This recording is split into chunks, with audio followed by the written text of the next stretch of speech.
오하 오하 오호이로 홀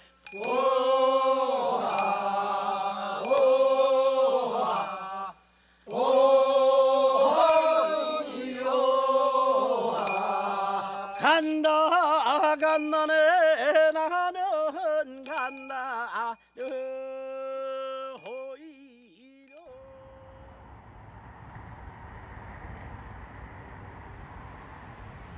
앞이 뿌옇다. 지나온 길도 흐릿하다. 우리의 기억도 시간이 흐를수록 안개처럼 희미해져 간다. 인간의 죽음처럼 기억도 사멸해 간다. 망각 속에서 기억을 붙잡아주는 것이 기록이다.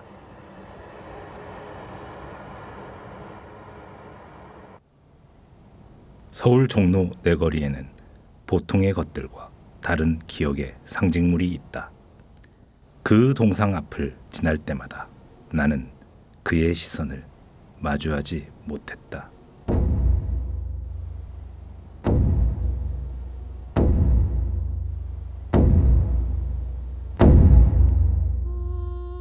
매서운 눈매, 꼭 담은 입. 그는 그 자리에 앉아 나에게 무엇을 말하고 싶었을까? 나는 그와 그 동지들의 기억과 기록을 찾아 여행을 떠나기로 했다.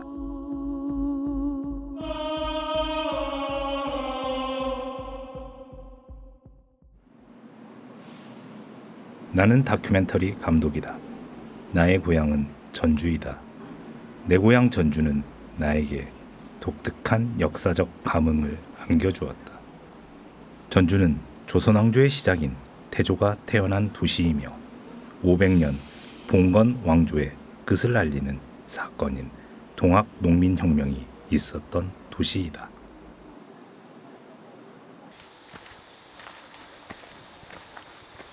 내가 어렸을 때 어른들은 동학농민혁명을 입에 담지 않았다. 쉬쉬했다. 무언가 금기처럼 느껴졌다. 1894년 이후 이 사건 자체가 조선왕조에 대한 반란으로 규정되었고 농민군 참여자는 역적으로 간주되었다.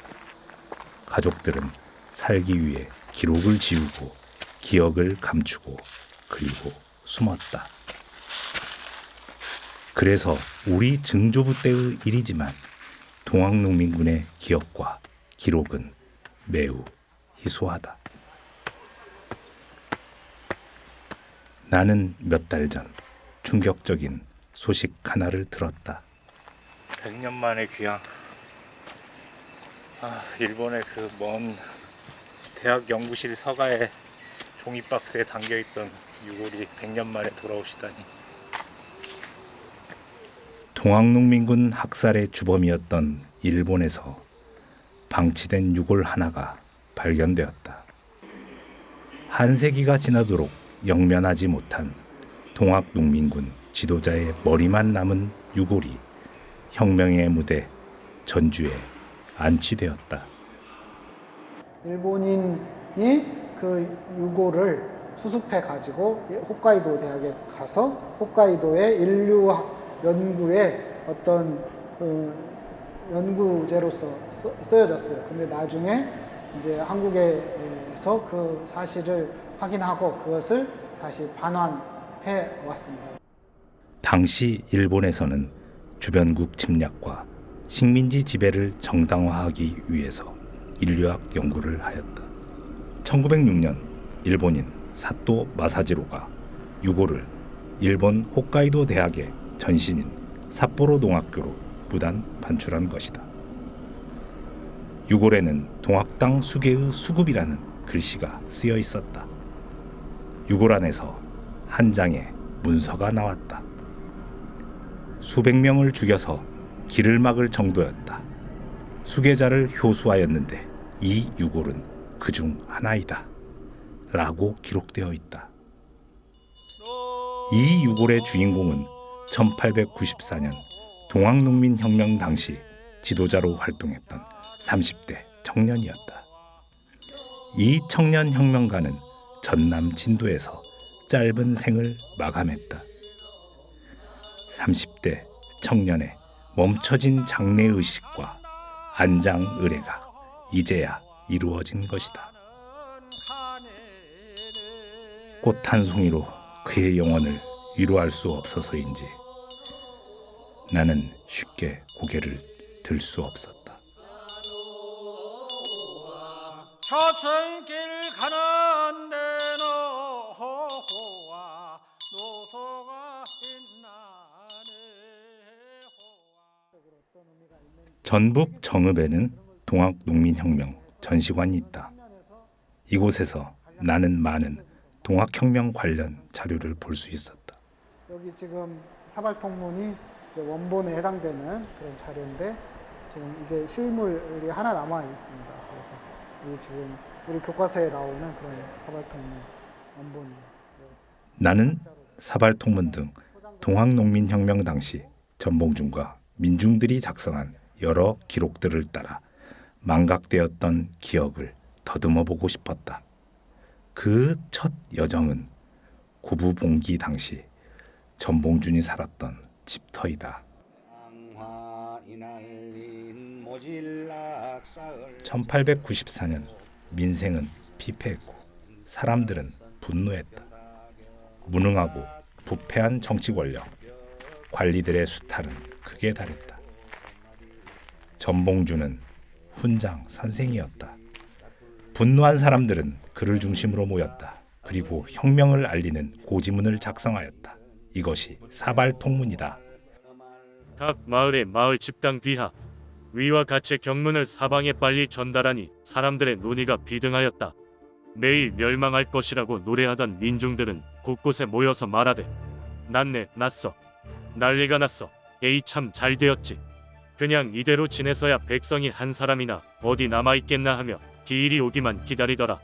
이때의 도인들은 전후의 방책을 토해 결정하기 위하여 고부 서부면 죽산이 송두호의 집으로 도소를 정하고 매일 운집하여 순서를 결정하니 그 결의된 내용은 아래와 같다. 1.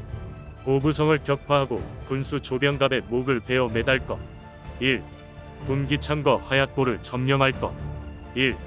군수에게 아첨하여 인민을 침탈한 탐욕스러운 아전을 쳐서 징벌할 것. 1. 전주 가명을 함락하고 서울로 곧바로 향할 것. 1894년 2월 15일 봉기한 농민군은 고부군수 조병갑을 몰아내고 만석보를 허물었다. 같은 해 4월에는 사발통문을 띄운 지 약 한 달 만에 각지에서 모인 농민군 4천여 명이 무장에 집결하였다. 농민군은 무장 관할을 점령하고 탐관오리를 몰아냈다. 그 전봉준이 무장에 가서 손아준과 같이 무장 기포지라고 하는 데가 있는데 거기서 지금 생각하면 일종의 출정식 같은 것을 했을 것이고 자기들의 봉기를 일으킨다고 하는 일종의 선언문을 발표하는데 그것이 바로 무장포고문이다. 전국으로 발송한 무장포고문은 농민군의 전쟁의 목표를 분명히 천명하였다. 공경으로부터 방백수령에 이르기까지 국가의 위태로움을 생각하지 않고 단지 남몰래 자신을 살찌우고 제 집을 윤택하게 하는 계책만 생각하고 벼슬아치를 뽑는 일을 재물이 생기는 길로 여기며 과거 보는 장소를 온통 사고파는 장터로 만들어 허다한 재화와 뇌물이 국고로 들어가지 않고 도리어 개인의 창고를 채우고 있다. 국가에는 쌓인 부채가 있는데도 갚을 방도를 생각하지 않고 교만하고 사치하며 웅탕하게 노는 거리낌이 없어서 온 나라가 어육이 되고 만백성이 도탄에 빠지니 참으로 지방관들의 탐악 때문이다. 어찌 백성들이 공공하지 않을 수 있겠는가? 백성은 나라의 근본이다. 근본이 약해지면 나라가 멸망한다. 무장포고문은 부패한 사회 현실을 개혁하고 국가를 위기로부터 구하기 위해 반봉건적 혁명임을 분명하게 말하였다.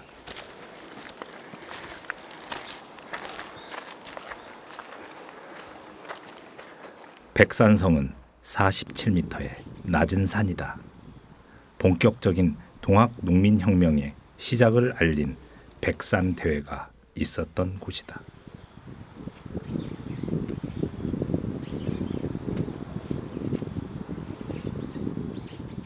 사람이 일어나면 흰옷으로 덮이고 앉으면 손에 든 죽창이 가득하다고 하여 서면 백산, 앉으면 죽산이라는 말이 생길 정도였다고 한다. 농민군은 지금의 정읍에 있는 황토현에서 광군을 상대로 대승을 거둔다. 그리고 거침없이 호남 제1성으로 불리는 전주성마저 접수한다. 이후 몇 개월 동안 동학농민혁명군은 사실상 전라도 일대를 장악한다. 1894년 5월 7일 전라가명 선화당에서 정부와 전주 화약을 맺게 된다. 그리고 전라가명 안에 직강소를 총괄하는 대도소가 설치된다. 민중과 정부의 합치에 의한 정치 시스템이 최초로 운영된 것이다. 국가를 적대해서 나온 세력에 대해서 국가 다시 조선 정부가 그걸 인정해주고 인정한 위에서 서로 인정할 뿐만이 아니라 함께 협치, 공치, 함께 뭔가 새로운 사회를 만들어 가려고 하는 그런 활동이 실행되고 실제 이루어졌다. 농민군이 제시한 패정개혁 안에는 징세제도의 개혁, 부패한 관리의 처벌, 사회적, 정치적 개혁 요구 등을 담고 있었다. 1. 동학도는 정부와의 원한을 싣고 서정에 협력한다. 2. 탐관오리는 그 죄상을 조사하여 엄징한다. 3. 횡포한 부호를 엄징한다. 4. 불량한 유린과 양반의 무리를 징벌한다. 5. 노비문서를 소각한다. 6. 7종의 천인차별을 개선하고 백정이 쓰는 평량갓을 없앤다. 7. 청산과부의 객가를 허용한다. 8. 무명의 잡세는 일체 폐지한다. 9. 관리 채용에는 지벌을 타파하고 인재를 등용한다. 10. 외와 통하는 자는 엄징한다. 11. 공사체를 물론하고 기왕의 것을 무효로 한다. 12. 토지는 평균하여 분작한다. 혁명은 봉건체제 유지 세력과 외세 의존 세력에 의해 멈춰섰다.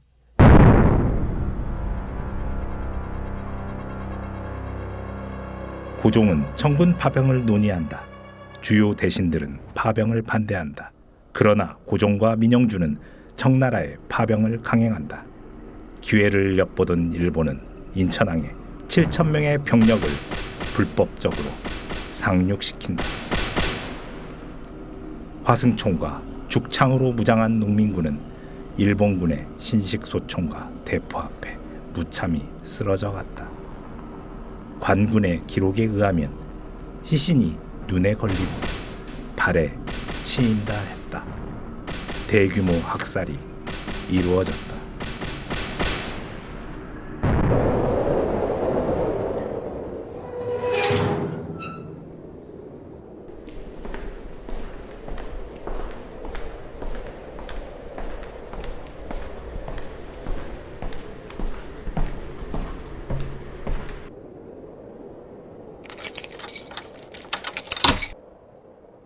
너의 성명이 무엇이냐? 나는 전봉준이오. 너는 해를 입음이 없는데 기뇨는 무슨 까닭이오? 일신의 해를 위하여 기포함이 어찌 남자의 일이 되리오. 중민이 원통하고 한탄하는 까닭으로 백성을 위하여 해를 제거하고자 함이다. 신문 기록에 의하면 일본을 상대로 항전하는 반외세가 거병의 목표임을 전봉주는 분명히 말한다. 다시 기포한 것은 무슨 까닭인고? 그 뒤에 들은즉 비국이 개화라 칭하고 처음부터 이런 반사도 민간의 전에 알림이었고 또 격서도 없이 군사를 거느리고 우리 도성에 들어와 야반의 왕궁을 격파하여 주상을 놀라서 움직이게 하였기로 초야의 사민들이 충군 애국의 마음으로 강개함을 이기지 못하여 의료를 규합하여 일본 사람과 접전하여 이 사실을 한 차례 청에 묻고자 함입니다. 1894년 7월 청일전쟁이 발발하였다. 우리의 땅과 바다는 전쟁터가 되었다. 일본의 승리 후 조선 침탈은 가속화되었다. 청군 파병을 주장했던 민영주는 한일합병을 주장한다. 그 공로로 1910년 일본 정부로부터 자귀를 받고 조선 최고의 부자 반열에 오른다. 그의 부는 지금까지 대물림되고 있다.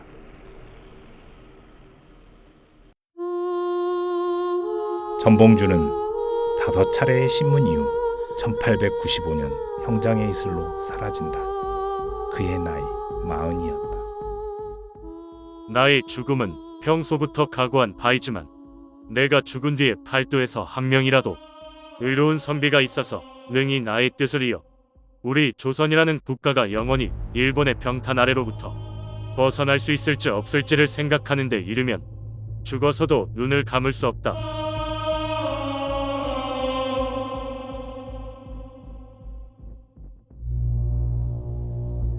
세상이 올바른 방향으로 흘러가기를 원했던 또 다른 혁명가의 편지가 있다.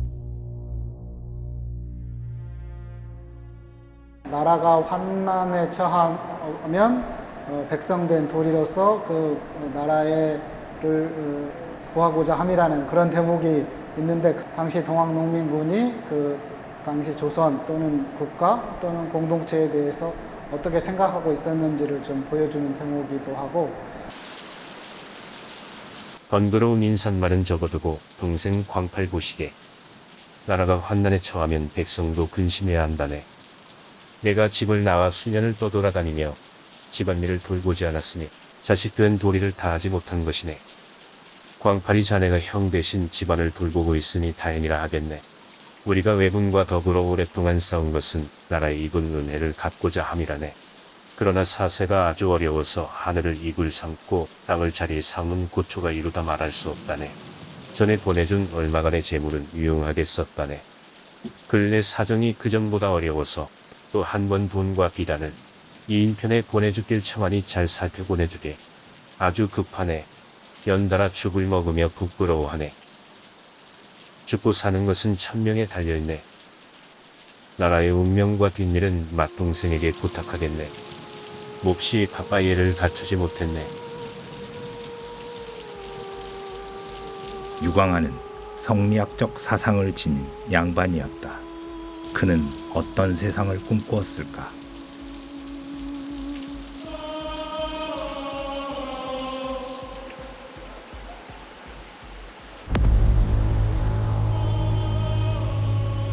또 다른 한 편지가 있다. 무관에게 주는 풍계 중 가장 높은 풍계를 받았던 한달무는 혁명에 참여하였다가 그리고 체포되었다. 무관으로서도 옥중의 고통은 견디기 힘들었나 보다. 어머님께 올리나이다. 모자 이별 후로 소식에 서로 막혀 막막하였습니다. 남북으로 가셨으니 죽은 줄만 알고 소식이 없어 답답하였습니다. 죽을 고생하다가 한 사람을 만나서 소자의 토시로 신표를 보내니 어머님 함께 오시길 기다렸더니 12월 20일 소식도 모르고 오늘 낮오후로 오니 소식이 끊어지고 노자 한 푼 없어 우선 굶어 죽게 되니 어찌 원통치 아니하리요. 돈 300여 냥이 오면 꺼진 사람 만나 살묘책이 있어 급히 사람을 보내니 어머님 불효한 자식을 급히 살려주시오. 그간 집안 유고를 몰라 기록하니 어머님 몸에 혹 유고 계시거든 옆 사람이라도 와야 하겠습니다. 부디부디 명심불망하옵고 즉시 오시기를 차망복망하옵니다. 남은 말씀 끝이 없으나 서로 만나 말하옵기로 그만 그치나이다. 1894년 12월 28일 달문상서. 편지를 받은 집안에서는 돈을 급히 마련하여 한달문을 구해냈으나 옥중에서 맞은 장독의 후유증으로 집에 도착한 이틀 후인 1895년 4월 1일 사망하였다. 전남 나주, 해남, 장흥 일대의 동학농민군을 무차별 학살했던 당시 일본 병사의 일기도 발굴되었다. 우리 부대는 남서쪽으로 농민군을 추적해 48명을 때려 죽였고 부상자 10명을 체포했다. 생포한 이들은 숙소로 돌아간 뒤 고문하고 불에 태워 죽였다.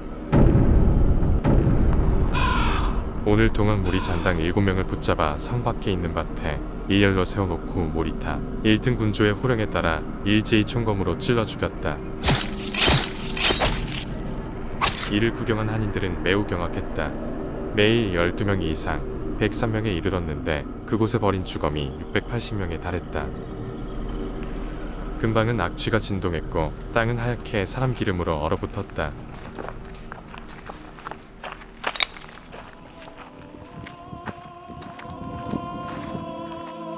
모조리 총살, 민가를 모두 불태워라, 불태워 죽여라.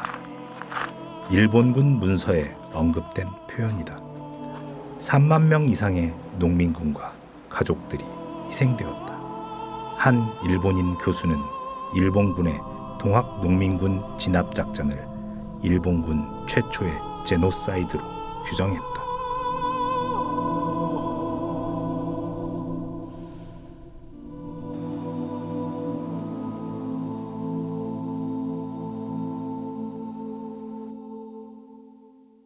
올해 9월 동학혁명 관련 국제학술대회가 있었다. 감사합니다. 작년 5월 24일 동학농민혁명 기록물이 유네스코 세계 기록유산으로 등재됐습니다. 동학농민혁명은 그야말로 세계사적 사건이 된 것입니다. 이 일은 동학농민혁명이 지닌 역사적 가치가 특정 지역이나 국가에 국한된 것이 아니고 세계 인류 역사 발전에 영향을 끼치는 정신유산이라는 것을 의미합니다. 한 발표자는 동학농민혁명의 국제적 중요성과 기록물의 독특한 성격을 강조했다. Now they've been brought up to the world stage, very significant as an early movement of expression of the common people to seek for a better life and a better structure of society, a better organization of society, with the principle that the people are the equivalent of heaven. And I think this is a very noble aspiration that we could look to for today as well as back in last century. 이 경제적 불평등, 점점 심화되고 있는 사회적 갈등, 이런 문제의 해결의 시사점을 이미 100년 전에 농민군의 패전개혁안에 담고 있고, 소위 주변 사강과 그 와중에서 갈피를 못 잡고 있는 이런 상황이 결국은 농민군이 자주적인 국가의 완성, 그리고 외세 간섭 없는 국가의 운영, 이런 부분에서 아직 그 과제는 해결되지 않았다고 생각합니다.